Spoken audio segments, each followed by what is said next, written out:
pastori di tutte le ore, da andare all'estero, tutto.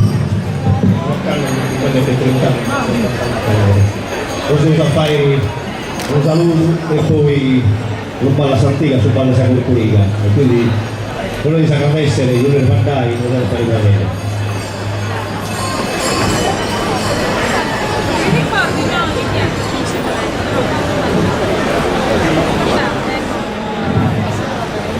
Sono i sull'onore da Fondau, per le 30 anni sai, più o meno li si conosce tutti, per gli studenti di parte mia, comunque le do sull'onore da Gianna Villario, un ringraziamento a Saprolocco, a sua amministrazione, in particolare a sua presidente nuova del Saprolocco che ci ha dato questa occasione e per presentare il suono su scanto della Salerno nostra.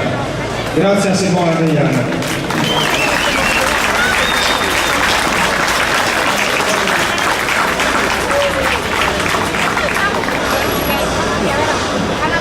Non parla di saluto, se poi io poi non ballo tutto come si balla una volta, che è uno strumento che non esisteva, né questa armonica nuda sia data con sa voce o con su tenore.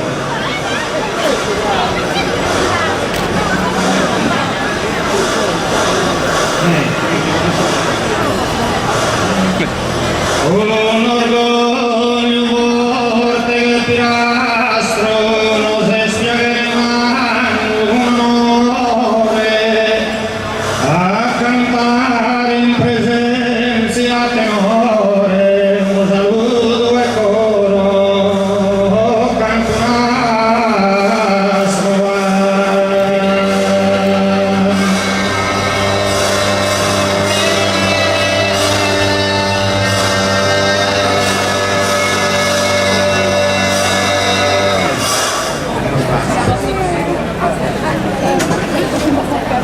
Un applauso al maestro Giampaolo Piredda con la sua ovviamente il nostro maestro della Scuola Civica di Musica di Alisei, che ringraziamo anche per averci messo a disposizione l'impianto audio, grazie.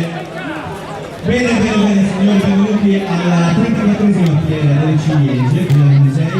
È un piacere avervi qua tutti noi della Proloco, il comune di Alisei.